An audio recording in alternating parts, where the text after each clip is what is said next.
All right, I think we can go ahead and get started. So good evening, everybody, and welcome to the tonight's presentation. Tonight we are joined by Oren Helbok, who will be giving his presentation, Oh Geez, Photographing the Pensy's Legacy Around New York, 1973 to 1983. Beginning as an 8-year-old and continuing until the week he left for college, Oren photographed GG1s working for Amtrak and New Jersey Transit, and in one case Conrail, mostly on the main line between Penn Station and Manhattan and Rahway, and on the branch to South Amboy. Few of the images ever got printed. Only in the digital age has Oren gone back through his archives and work on them. More than 40 years after the last G pulled a train, he hopes that you too will think of at least a couple of the photos as unearthed treasures. Oren picked up a camera for the first time in 1972 and has since then documented railroading, not at all comprehensively, from the coast to coast. For 30 years, a resident of north central Pennsylvania, Oren lives closer to more active steam locomotives than he could in any other similarly sized region of North America. You can find more of his work at wheresteamlives.net. Oren, we are very happy to be joined by you here tonight. I've been a friend of the group, a friend of Mike Delvecchio's. So we're very happy to have you here, and thank you for doing this for us. And with that, the floor is yours. Thank you very much. I'm thrilled to be here and to share this work. For just a little bit more background, born in the Bronx in 1965, and I fell in love with trains along the New York Central Electric Division in our neighborhood in the Bronx. My father had not been a rail fan before, but seeing my passion for trains, he just jumped in and very quickly became a fan, subscribed to Trains magazine in 1966 or 67. The first railroad book that he brought home was David Plowden's book, Farewell to Steam. So very quickly, long before I could read, I was surrounded by the best railroad photography, and I got to see through Trains magazine, especially, just all aspects of railroading around North America. So that although we started along the New York Central, at some point, I would imagine when I was very, very small, I was already interested in GG1s. I have no memory of first coming across a GG1 in a photograph, and I do not remember the first place or time that I saw one, but now we're back. This is summertime 1973. My father and a friend of his decided to take a walk on the Triborough Bridge to look across at Hellgate. I was not crazy about this. If for anyone of you who have either walked or bicycled across that bridge on the Triborough, the railing is not that high. It's a very long way down. The walkway is very narrow. I'm not sure how I got the courage up to hold a camera at all, but one of the photos that I made from the bridge is of this Penn Central freight coming railroad east across Hellgate. I don't remember how much time we spent on the bridge, and I do not have any pictures of G's up on the arch. But on our way back down, here comes a GG1 going east. This is a photograph made from ground level. This is my first GG1 photograph, again, 1973. So I was about 8 years old. A coming and a going. And this is the one and only time that we saw the turbo train, and I have a photograph of it. Although we lived just a few miles from here, my father and I were really very devoted to steam and spent most of our time photographing, going away from the Bronx to chase high iron trips and out to the Black River and Western and the like. We very rarely explored in our own backyard. Now, this is already 2 years later, 1975, we went out to the Pelham Bay Draw, which in those days, we could just walk along the tracks, and my father decided that we were actually going to go visit the bridge tender. We hadn't been invited, of course, but we walked along the tracks and out onto the bridge, headed for the lift span. We had gotten only a little ways when here comes an eastbound GG1. I do not have a photograph of this because it was all I could do just to hold on to the railing behind me as a GG1's drivers about my height went by, about 18 inches in front of my nose. When we did go visit the bridge tender, who I'm sure said to my father, "What the heck do you think you're doing out here?" but he didn't call the cops. It was all good. And on our way back, we stopped just long enough to photograph. This is the one photograph I have of a GG1 in the Bronx. The things that we took for granted back in those days, it's just astonishing. Not only did we have GG1s running through the Bronx, but check out those signals, semaphore signals, which probably dated back to the electrification of this line in the early 1900s. But what did we know? Fast forward again another couple of years, and we're now out in the meadows. Once again, right at trackside, in a place where nowadays we'd certainly get arrested, cited, fined. Back then, we just waved, the crews waved. These are a couple of westbounds right at Portal Bridge. Back in the pre-internet era, I'm not really sure how we learned. I guess I shouldn't say I'm not sure. We learned everything we knew through Trains magazine, and somehow came to know that Amtrak was going to be repainting the GG1 in pinstripes. So we kept an eye on this. We were interested in Gs. There were way cool locomotives. Any locomotive that is nothing but wheels all the way from end to end is pretty cool. In our neighborhood in the Bronx, that had been the P motors on the New York Central, the electric locomotives that had been built for Cleveland Union Terminal and then were moved east and ran on the third rail out of Grand Central when I was a kid. They were already gone by the early 70s. I don't have any photographs of those, but they were quite something to watch. A GG1 has the same wheel arrangement. So here was a living, breathing 2CC2 that we could go out and see. This is a photograph at the Meadows Yard. Once again, my father and I drove in, got out of the car, walked around. Nobody said a word. And that's the one photograph I have of a Conrail G.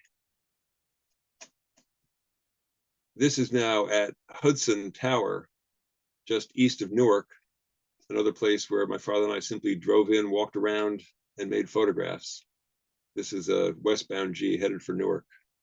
The trackage in the foreground is the Lackawanna main line. A little bit west of Newark is Lane Tower. At this location, the freight line, the Pennsy freight line, came out of Waverly Yard and onto the main. The Pennsy, of course, didn't want to have diamonds or a lot of ladder tracks in locations like this. In the background here, you can see the flyover track, and the line coming out of the yard would be back here, hidden by the first car in that train. There was a lot of really cool stuff running around on the corridor in those days, including the Metro liners. Now, when I was a kid, I didn't think very much of the Metro liners because they were just too similar to the MU cars that we had in the Bronx, whether it was the older MUs and especially the newer Metropolitan cars. They didn't do much for me. I like locomotive haul trains. These seemed too much like subways, but I still at least had the presence of mind to expose a few frames of film on them. Here in the background, we can see Lane Tower that controlled that interlocking. And of course, all of this terrific stuff in the background, all of these, the electrical infrastructure. The Pennsy was such an impressive railroad, lots of tracks, lots of infrastructure. It made for some really interesting photo locations. This is now, again, about 1977. So the E60s have started to show up. Not nearly as attractive as GG1s, but still worth photographing. Lane Tower, and right here, this is where the freight tracks came out from the yard, from the freight line out onto the Pennsy Main. Now we're back out in the meadows near Portal Bridge, the Jersey Turnpike over there on the left-hand side, and an eastbound Metro liner streaking towards New York. This is now the afternoon of May 15th, 1977. Through Trains magazine, we had learned that the GG1, the 4935, that had been repainted in pinstripes, was coming east on her first trip from Washington on the Murray Hill. Obviously, we knew the schedule back in those days. Amtrak was kind enough to print a timetable. So we had that in hand, and we knew when she was coming east. So we went out to the meadows near where the Pennsy Main crosses over Croxton Yard and waited for the 4935. Once again, at least I had the presence of mind to photograph the other trains that were coming through that afternoon. It's a fascinating spot. Even though it's way out in the meadows, you've got Croxton Yard, and in the corner here, you might just be able to see that's a boxcar, Canadian Pacific boxcar with the original Canadian Pacific script lettering on it. This is the Northeast Corridor, one of the most heavily traveled rail lines in the world. It's filled with jointed rail. And over there on the left, the Pulaski Skyway, another terrific piece of American infrastructure. I do not have the schedule in front of me. I don't remember what time it was that the Murray Hill actually reached New York, but by this time, later afternoon, a fair amount of traffic. I'm sure there were many trains that passed here that I did not photograph, including some of the New Jersey Transit ones. But then here she came. This was what we had come out for, a GG1 in pinstripes. Just a remarkable sight in 1977, even for a kid. I was not yet 12 years old, but this was something that I knew was awfully special. And it excited me enough that by the time the tail end of the train went by, I was not capable of holding a camera still. So there's a lot of motion blur here as I was shaking, making this photograph. Look at all those guys on that tail end on that's the Pennsy 120. You think they were having the time of their life? I certainly do. With the 4935 running around, my father and I started spending more time out in the Jersey meadows, hoping to catch her. Here's another spot that these days you would simply not have any sort of legal access to. This is just outside the North River Tunnel, just out of the frame to the left. We're standing on the embankment of routes 1 and 9. Here comes a Metroliner eastbound. And every now and then we would get lucky. There was no Facebook post, no group at that point devoted to GG1s. But every now and then we would get lucky and we would find her. And here comes the 4935 double-headed on an eastbound train. We're standing at this point just about directly under routes 1 and 9. The tunnel is just behind us. More of that terrific Pennsy infrastructure there with the substation. And here comes a G coming out of the tunnel westbound. For all the access you could get to this spot, nowadays it might as well be on the far side of the moon. But back in the 1970s, again, we just waved and the crews waved and it was all good.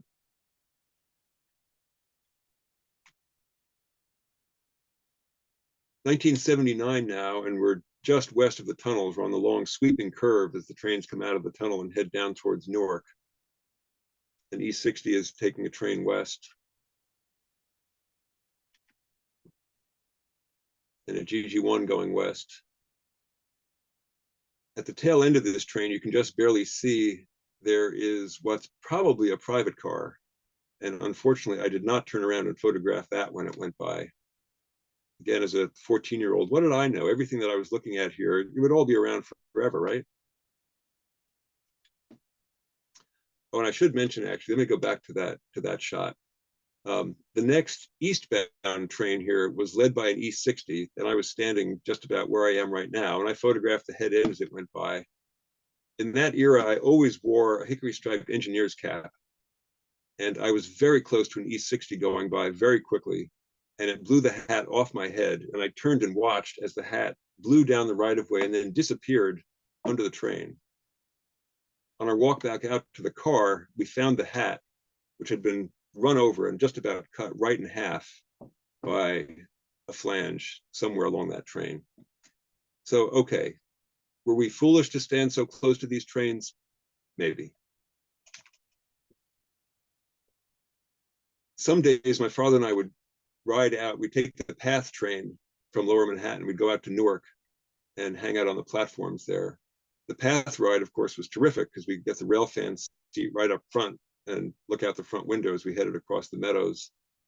At Newark, just outside the station, there's Dock Bridge, another terrific example of the muscular Pennsylvania infrastructure, this massive thing that made a wonderful photo prop. Here we have westbound Amtrak coming through behind the 4895. I don't have a very good memory of these occasions. I have these photographs. I don't really remember being there. My father has a terrific photograph of the 4935 coming across Dock Bridge that he would have made a minute before I made this one in the station. Somehow he and I had gotten separated, and he was in the spot to get the shot. I was farther down, so I had to content myself with these photographs of the 4935 at the west end of the station.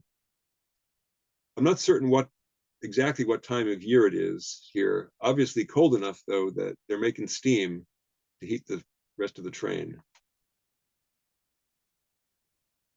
Generally, we did focus on steam trains, but any locomotive that had a steam generator, that was at least some steam. That was cool.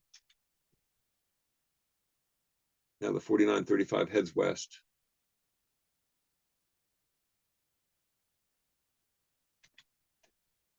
Back in the day, we didn't really think about this stuff so much, but as the time has passed and more of the infrastructure has vanished, I'm glad to have these photographs of Pennsy position light signals in the 1970s in the classic manner.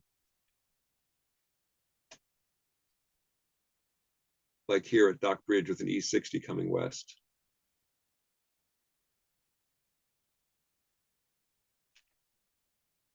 And another Metro liner. I actually sort of like this paint scheme on the front of the Metro liner. The red, white, and blue Amtrak colors look kind of cool. Better than the original, very plain face.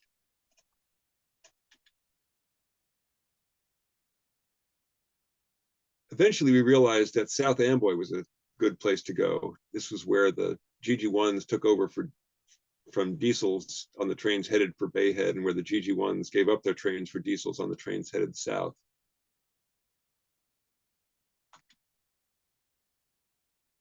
It was a place where we could see the crews at work. I photographed hardly any of that. It's one of my big regrets. We saw all these car knockers and conductors as they were taking trains apart and putting them back together again. But every now and then I had the presence of mind to photograph some of these people. I did not write down any of their names at the time, though, unfortunately. So if any of you recognize any of these guys, let me know. As my friend George Hyotis said, he says, South Amboy at this point was the Railroad Museum of New Jersey. We had GG1s and E units. My father and I missed the E7s. We were not there soon enough to see E7s, but look at this, an E8 off the Southern Crescent in New Jersey. Another engine crew during the engine change, going to take their E unit south.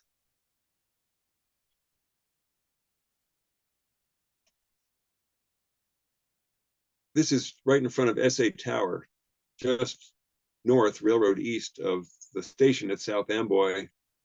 The tracks cross over the long Raritan River Bridge. This is another interesting location to photograph trains.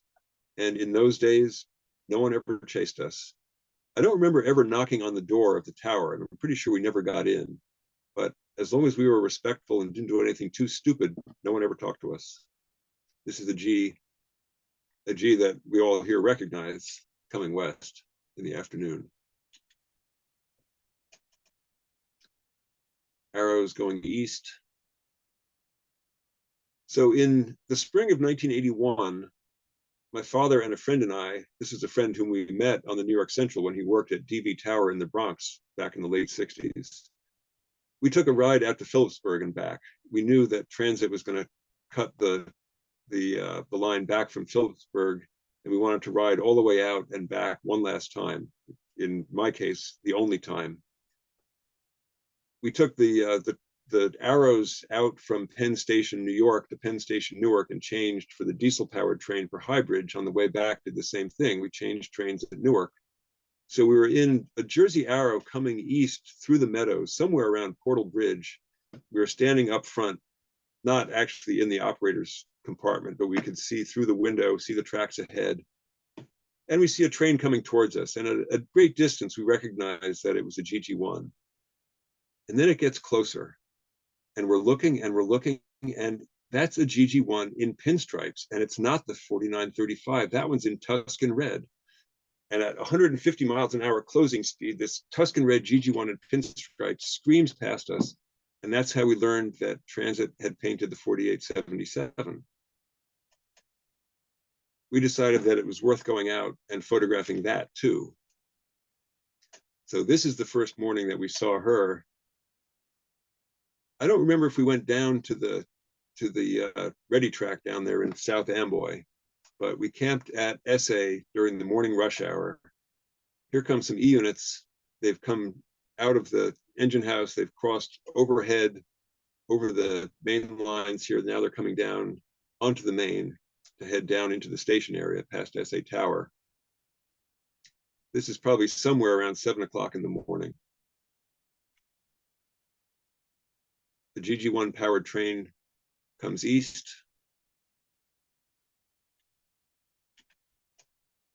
Another GG1 powered train comes east as some Jersey Arrows are coming down off the line from the engine house. And notice here too, we're given a friendly wave from the engineman.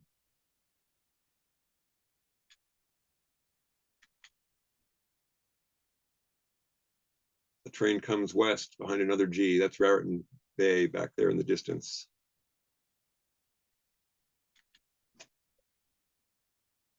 And then here she is, the 4877, the way God and Raymond Loewy intended her.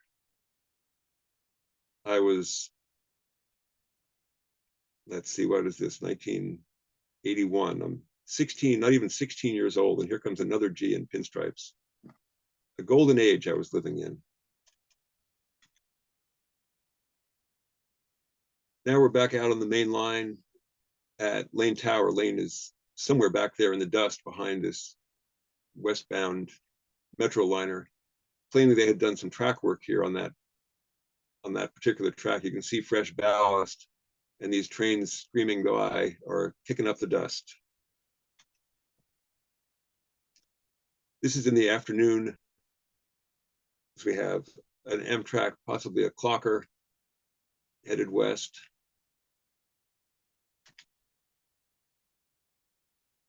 And a North Jersey coastline train behind the 4879. These locomotives were worked hard, put away wet. You can see some of the Penn Central lettering that's starting to come through on the side there. Then they had just done the dip job after Penn Central went away.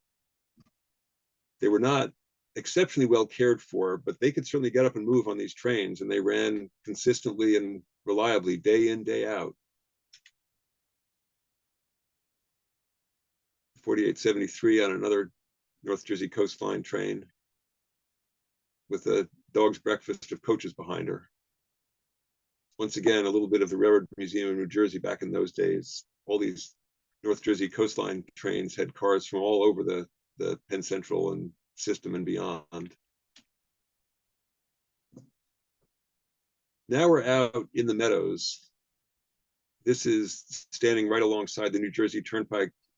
Again, I wish I could remember how we had gotten to some of these places and where we parked and where we walked. Way off in the distance there's the Empire State Building.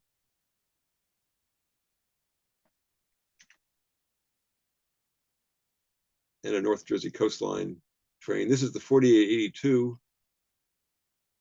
another G that will play a larger role here in a little while.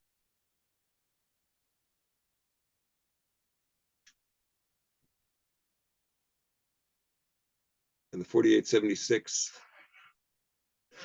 headed west. We had a good time walking around out there. It just smelled a little funny back in those days. There was still, my father told me that once upon a time there had been pig farms in that area, and we were pretty sure we could still smell it.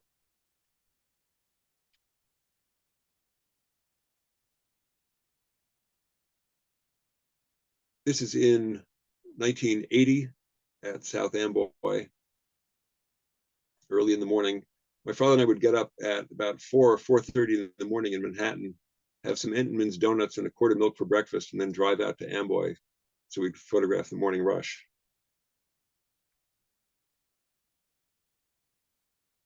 Here's one of my, just a couple of photographs of the crews making the engine change at South Amboy. The Southern Crescent E units getting cut off.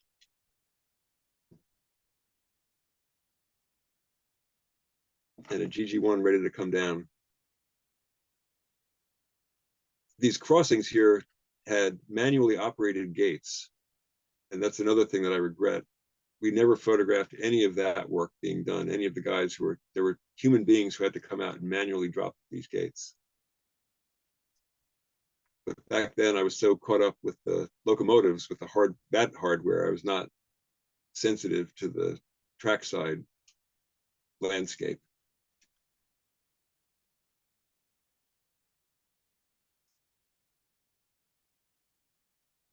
The gates here have already gone up as he's backing down to the train. And the car knocker gets in, ready to make the connections.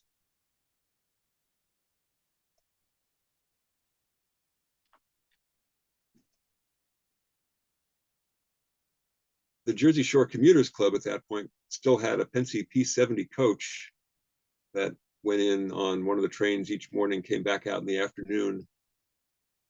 I did have the presence of mind to photograph that a couple of times. I recognized anything with a Pennsy keystone was a rarity. And here are two things with Pennsy keystones, the 4877 and the Jersey Shore Commuters Club, as it's headed into New York that morning.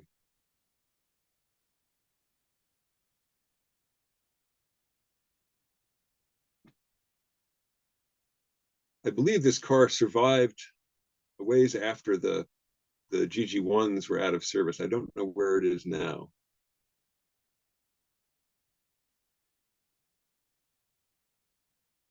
And again, as a 16-year-old, not really sensitive to the human aspect of railroading, but every now and then I would make a photograph that did capture some sense that, yes, there are real people who are operating these trains.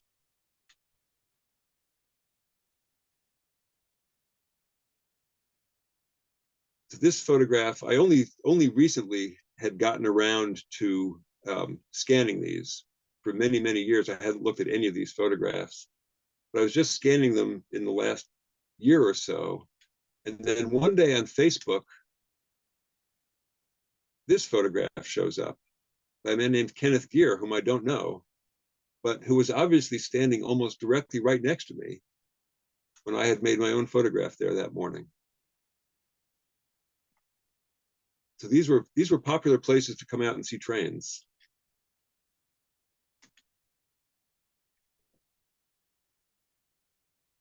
Another engineman.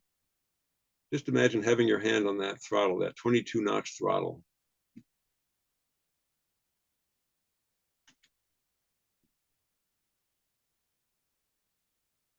In the background there, the power plant that used to stand at South Amboy, that's long gone too. So much here has changed. And back in that era, even with that giant piece of infrastructure in the background, it never occurred to me to try to photograph that or really work it into a photograph.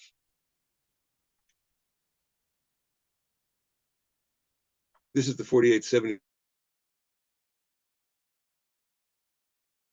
station that is now closed. Here where the six mainline tracks of the Pennsylvania Railroad ran through.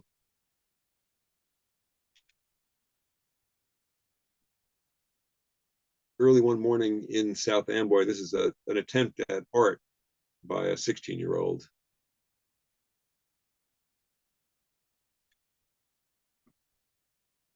We went out just a couple of times out to Bacteria Beach, as Jim Boyd called it. This is on the north side of the Raritan River. This is a North Jersey coastline train headed east in the morning. 4877 coming east, and way off in the distance on the left-hand side, you can see another one of the Gs that's come down from the engine house and is going to head south towards the station to take another train eastbound.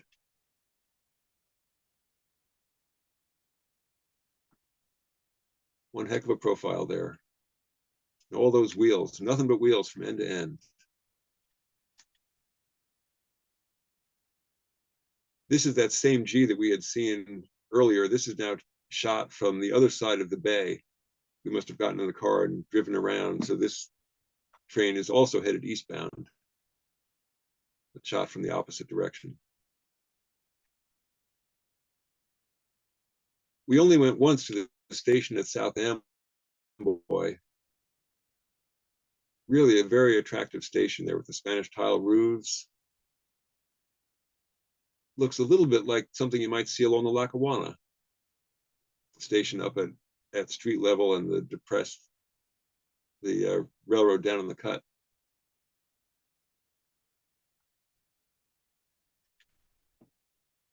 Once again at SA, now in the afternoon, a train coming west.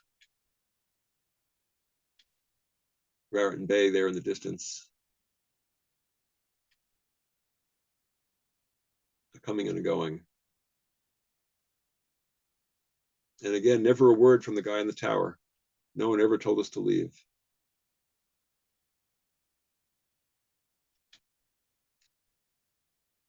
This is now June of 1982. My father is turning 45. That's my father and my stepmother, Carol. And I put this in because of the cake that I made him this year.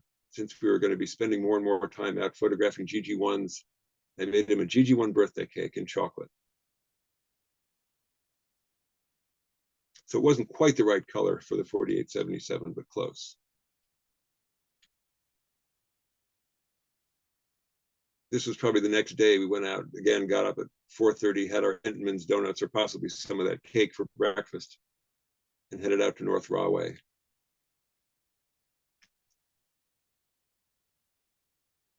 Coming and going. All those tracks, all those wires.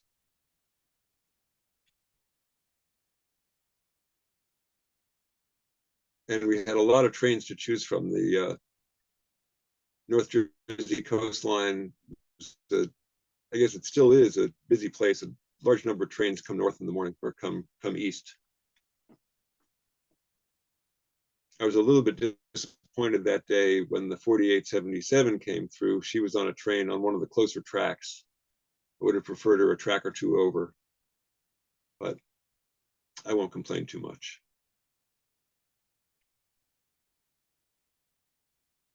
Coming and going with her.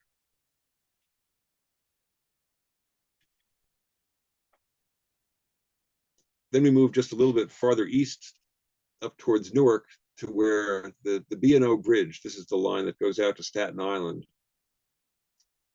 Another good photo prop. And I got lucky. AM7's meeting just about directly under the bridge, and looked at all those tracks. Very few places in the world you can see that many tracks right next to each other on the main line. This is obviously a different day because once again, we have the 4877. We would not have been able to chase her from North Rahway to the B&O Bridge.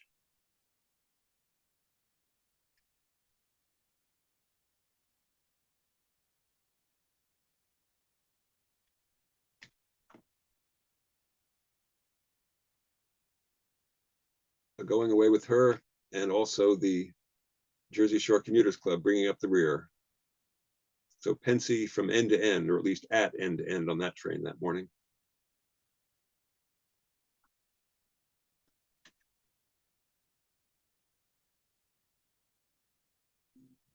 There must have been a number of trains that passed here that I didn't bother to photograph, which these days, it's incredible to think of how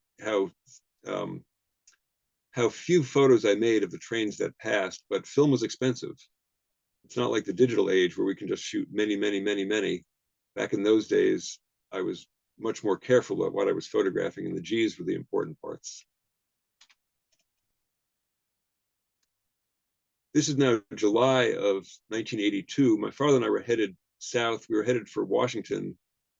The Southern Steam Special, they were running the 2716, the former C&O locomotive, was doing trips from Alexandria to Lynchburg on the Saturday and Sunday.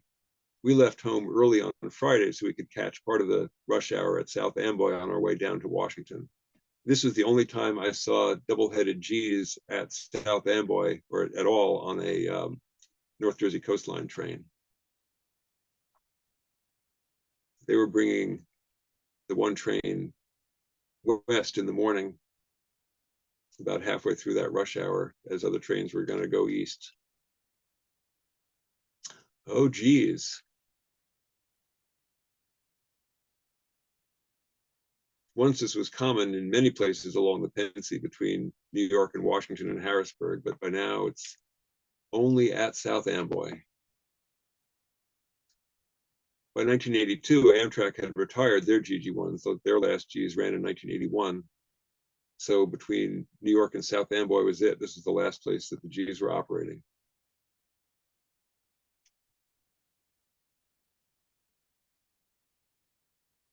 A couple of crewmen there.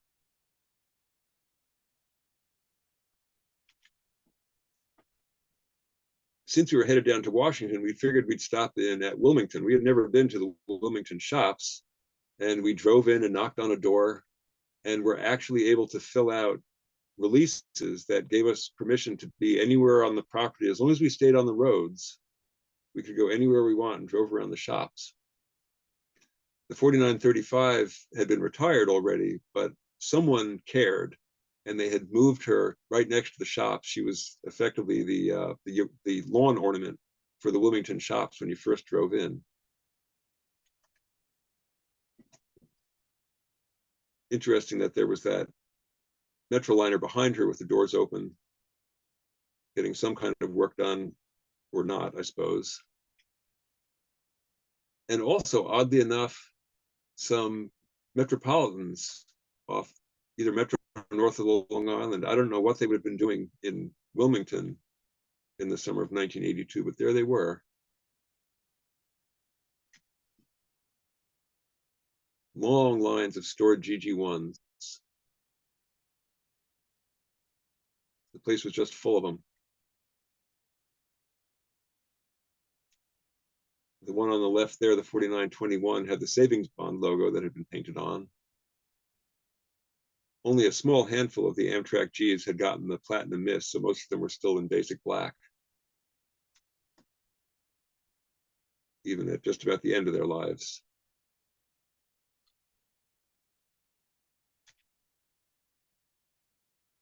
New Jersey Transit also used the Wilmington shops to do repairs on the GG1s. This was the one and only time we ever saw the 4874. We had never seen her run. And down here, it looks like her windows have been boarded up. So she was possibly being used as a part source to keep the others going.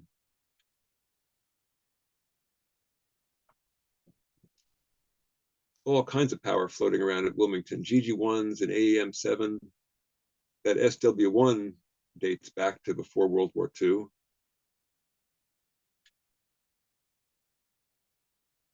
And here are another couple of the New Jersey Transit GG1s. The 4880 already possibly out of service. The pantograph is missing, but the 4884 has her pantograph up, so she's live.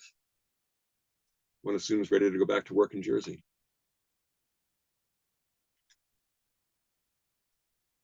And there was this thing. We had seen pictures of this in Trains magazine some years earlier when Amtrak cut a GG1 in half. So at that point, I guess it's just a G, and turned it into a snowblower. This chute here was attached to some kind of blower, and apparently they used it at least a little bit. I don't know if it ever snowed enough in those days. It certainly doesn't anymore, but they used it at least a little bit to clear snow in the Wilmington yard. Here you can see it's out of service, pantograph's gone, and that's been cut up into razor blades long since.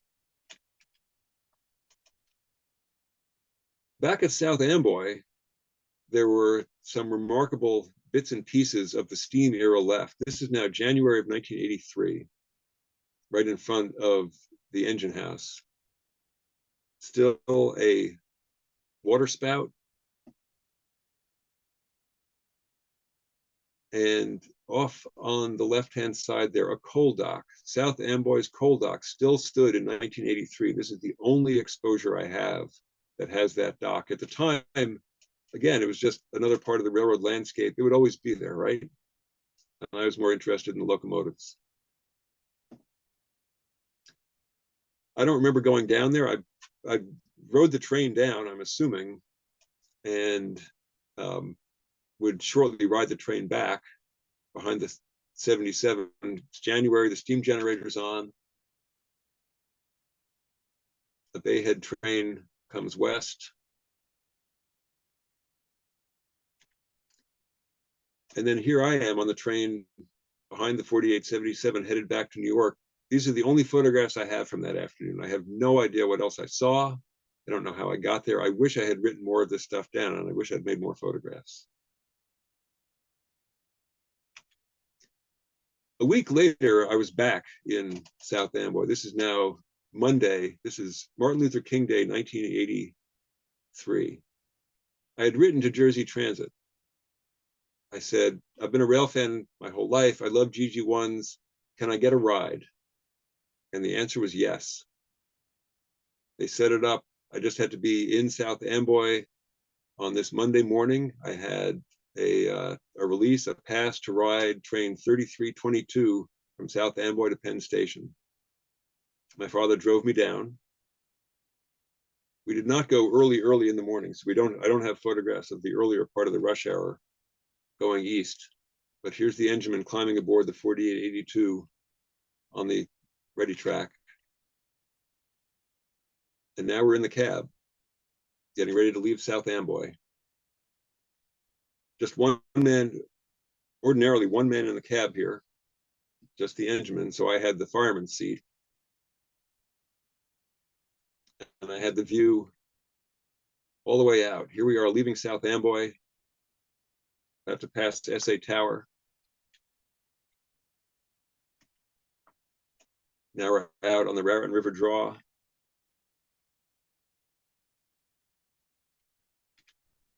I did have the presence of mind to make one photograph of the engineman. This is J.D. Rainier reading his train orders or his bulletin as we're headed. I'm pretty sure this is crossing the bridge.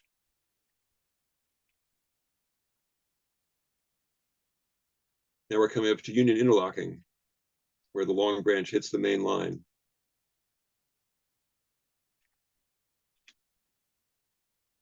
The station at Rahway. Not only is there a westbound MU, but the morning freight is there waiting out of the way as well. Out on the main, high clear.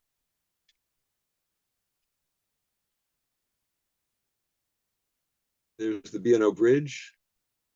After my father had dropped me off at South Amboy, this is where he went. And here's his photograph of train 3322 headed east. I'm on the other side there, having the ride of my life.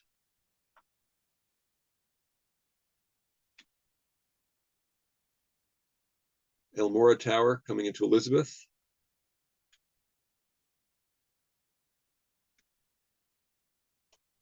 Meeting a westbound MU at Elizabeth.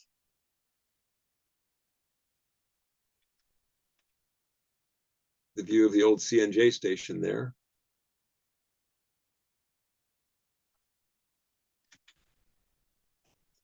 Once again on the main between Elizabeth and Newark.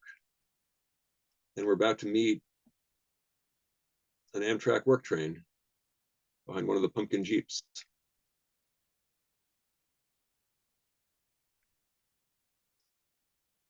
This is the yard at Durant. We're going to go up and over that flyover at Lane Tower at Waverly.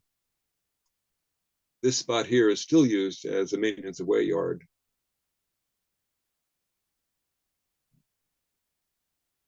Climbing the flyover.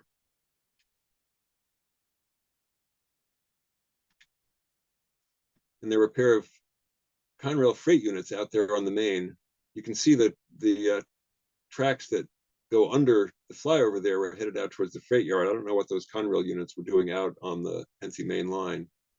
Newark skyline in the distance. Hunter Tower, which is the connection with the old Lehigh Valley, just west of Newark.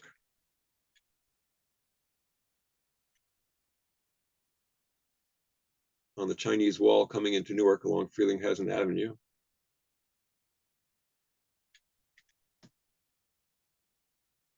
Medium approach, I believe, coming into Newark Penn Station.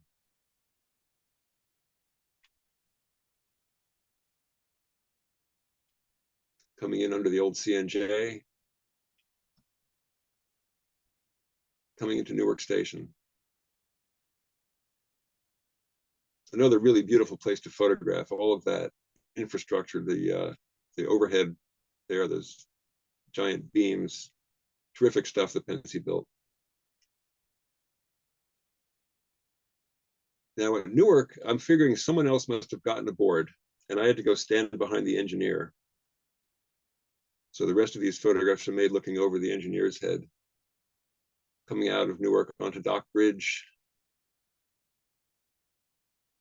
This is in Harrison, New Jersey, just about the location of where Manhattan Transfer used to be. The yard over there on the right-hand side used to be a freight yard, now used by Jersey Transit for layover. The east end of that yard, the lead coming in onto the main, and the Jersey Turnpike crossing in the distance.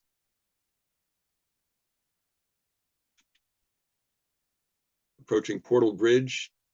We're about to meet a westbound Arrow train.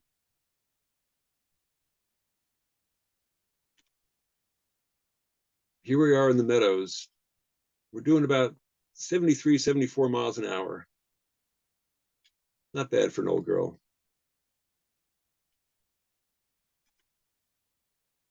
Coming around the curve towards the North River Tunnel.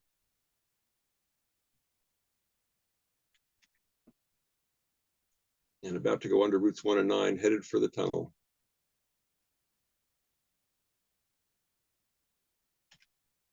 And fortunately, I had one more frame. I had brought along exactly one roll of film. And this was the last shot, which actually looks like it's made from sitting in the seat. I'm guessing that we had to stop here.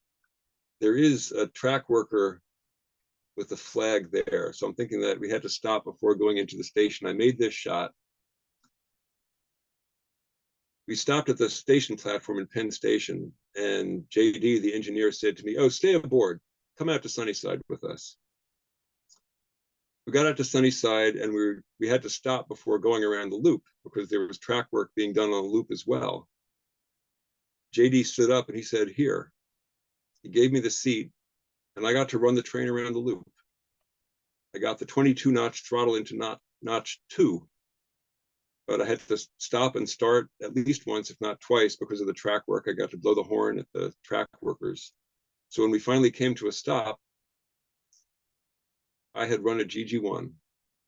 And JD said to me, "Hey, give me the camera. I'll get a picture of you with the engine." I'm out of film, man. Sorry. But at least I got the memory. In May, my father and I went out. This is the next time we went out to Jersey. This is in the afternoon for the rush hour. This is the Merck plant. An impressive background. Lots of trains, lots of tracks.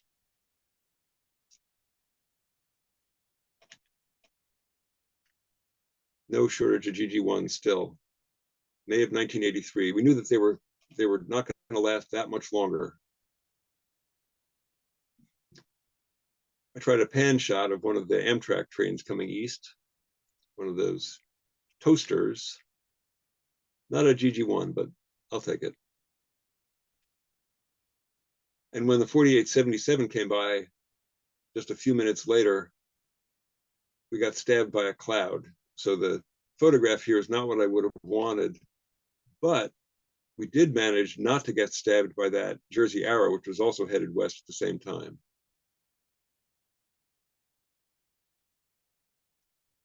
We went down to Union Interlocking, the only time that we ever photographed here. And here comes my G, the 4882, the one I'd run, coming west.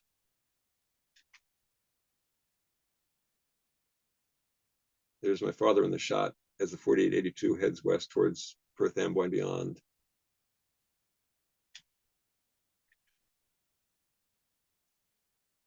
We went down to South Amboy. There's my father with the 4877. Magnetic attraction, I think you could call it. We knew the 4877 had gone west, so we went down there to get a few pictures of her sitting here in the yard.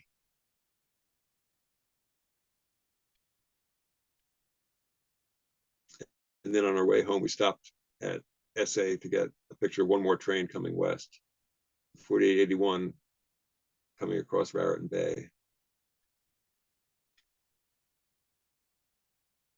And my father once again in the going away shot.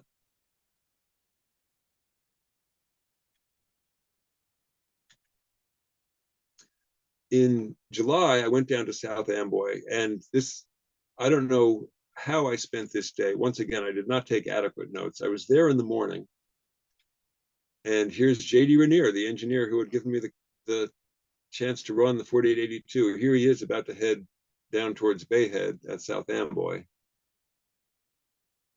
This is the train in the morning. And here's the 4879 about to take a late morning train up to New York. I'm sorry, this is now the afternoon.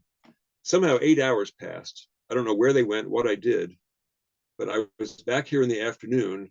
I don't remember if I had talked to JD in the morning, but he gave me another chance, this one without New Jersey Transit knowing about it, to ride with him back to New York. So this is aboard the 4879 now, going through Perth Amboy. And then meeting another G somewhere between Perth Amboy and Union Interlocking. Out on the main at the B&O Bridge.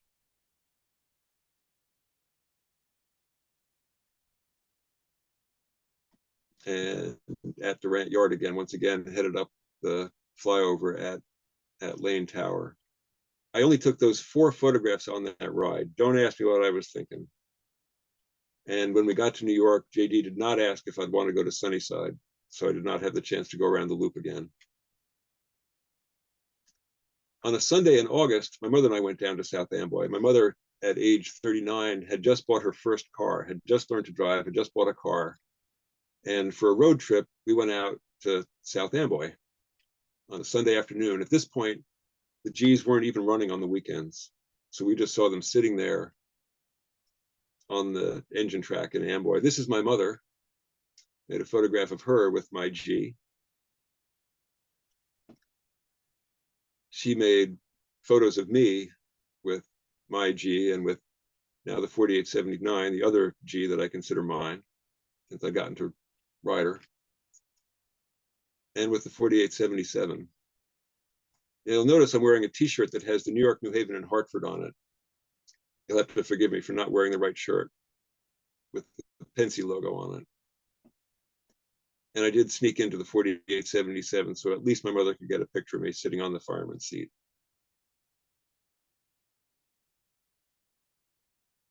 A week later, this is now almost the end of August. It's the last Monday of August of 1983. I'm about to go to college. But later this week, my mother's going to drive me to Boston. So this is my very last chance. This is the last time I will see moving GG1s. My father and I go out on this crummy, rainy day. The weather pretty much matched my mood. Our very last chance, the 4879 headed east out of Amboy.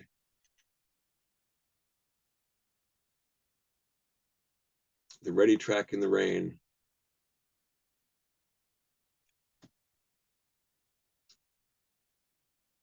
And here comes one of these damned E60s, one of the GG1 replacements. Yuck. We went back up to the Merck plant. We photographed a few of the trains going through there. The 84, which again was one of the ones that we had seen down in Wilmington. So she had come back, made it almost to the very end. An Amtrak powered, or an E60 powered Amtrak train coming east, and way off in the distance, another headlight. And it's the 4877. The last time I'll see her move. She's got the Jersey Shore Commuter Club behind her.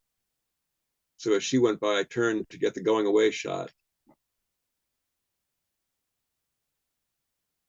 A Pennsy GG1 in pinstripes, a Pennsy parlor car in Tuscan red, and there, off in the distance on the left-hand side, a local freight with a Pennsy cabin car. In 1983, one last glimpse of the Pennsy in the glory years.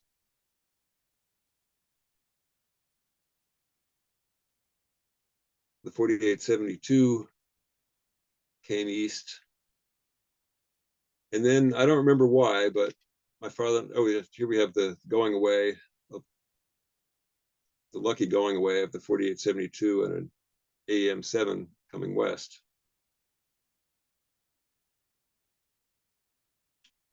And then we decided we'd go up to Elizabeth. It's not a spot we'd ever been to before, but we decided this would be where we'd get our very last GG1 photograph. So we went to this construction site, stood out in the mud, and photographed trains coming through Elizabeth. So Metro liner coming east.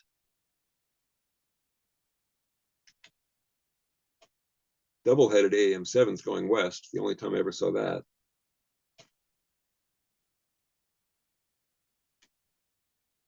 And then here she comes, my G, the 4882,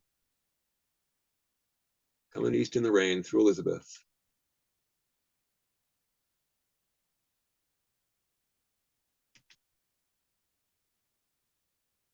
And this photograph is the very last one I ever made of a moving GG1.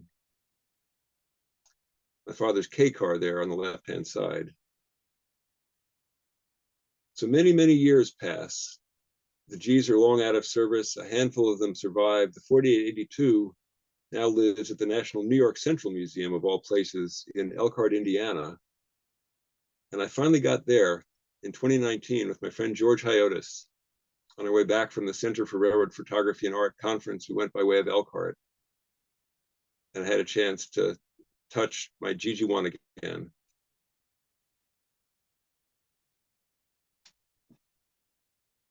And that is OGs. Thank you all very much. Thank you, Oren. That was a great presentation. It's very interesting to see the G's at the end of their service life, and it's quite incredible how long that they lasted, all told. Yeah. And let me tell you, I am grateful that a couple of them are still there in Boonton looking terrific. So thank you for helping to make that happen. Absolutely. We at URHS are very happy to have them very proud to have them as part of the collection, and they're a very, very short distance from where I'm sitting right now. So Yeah, they're definitely centerpieces of the collection. And even though they say Pennsylvania on the side, they're very much home right here in New Jersey. So a question for you. Sure. With the announcement that the New York Central 3001 in Elkhart is going to be restored to service, one of the things that the Fort Wayne folks said that part of their involvement with the Elkhart Museum is to right-size that collection. Mm-hmm. And all I can think of is there's a GG1 at the New York Central Museum. Would you guys consider taking her too? We used to have 6 GG1s, I believe. We're now down to 2. It's not so much that we wouldn't take her; it's a matter of getting it here. Yeah. That's like it'd be easier to move a big boy.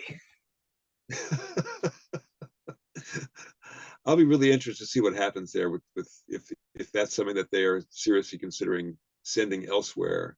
I would certainly do whatever I can to help make it go somewhere Yeah, closer to home. yeah. I mean, there's definitely still a very strong interest in GG1s. I mean, you had over 100 people on our meeting tonight, so if the fate has it that it's not destined to stay at where it's at, I'm sure something will be figured out. Yeah. Yeah, she deserves better than what she's had. certainly. And I mean, we're very lucky to have so many GG1s in preservation. Yeah, Um, at the end they were so abundant, and the railroads weren't really looking for anything for them, just to get them off the roster. So, yeah. but a lot of great comments coming in. Um, Thank you everyone for tuning in. If you do have any Q&As or questions, please feel free to shoot them over. But yeah, thank you, Oren. This was a great presentation. I'm glad we could make it all work out. I'm really grateful to you for giving me the opportunity. Absolutely. Um, yeah, lots of great conversations. There's people who tuned in from British Columbia, people on the West Coast. So you're world renowned Yeah, it's here. very gratifying. Yeah, occasionally we have someone tune in from Switzerland, but the time difference is quite the killer. Yeah, yeah. I'm glad I see a number of people here sharing GG1 memories. Yeah, for certain.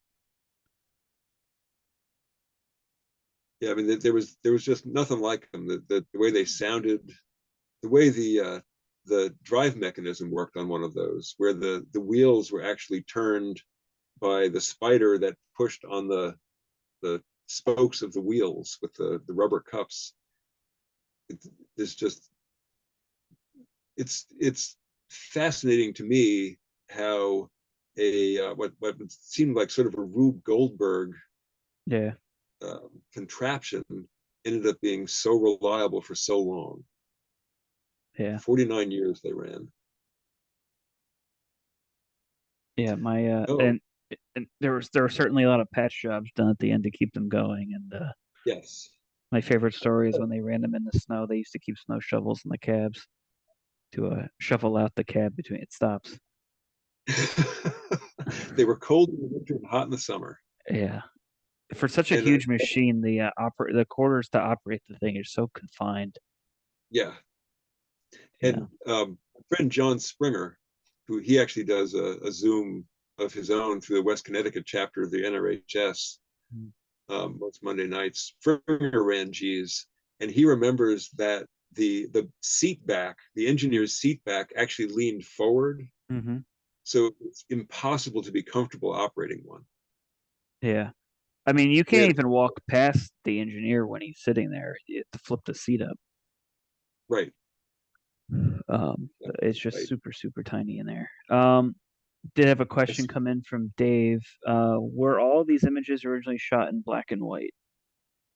Yes, all of these were on Plus X and Tri-X, and they were actually with a few exceptions, they were all made with a half frame camera, an Olympus Pen F. So I was getting either 40 or 72 shots per roll, but it means the negatives are really tiny. Hmm. I see a question here too from Deborah. What does GG stand for? And on the Pennsylvania Railroad in the steam era, each different steam locomotive wheel arrangement had its own letter. So a G stood for a 460, a locomotive with 4 lead wheels, 6 drivers, and none under the firebox. The GG1 is effectively 2 of those back to back. So even in the electric era, they took a steam locomotive name and put it on their electric locomotives. We had a question come in from Andrew. Did you ever get a chance to see inside the electrical compartment of these units, the quill drives? I did not. I did not. The closest I saw to what was going on inside on that second ride when I was on the 4879 going through the meadows, I think we were doing about 76 miles an hour, and I could hear relays popping and there was smoke coming out from the electrical box right behind where I was standing. So it was an experience. These things were just barely kept going at that point. Just a few months before the end, and they were doing all they could just to keep moving.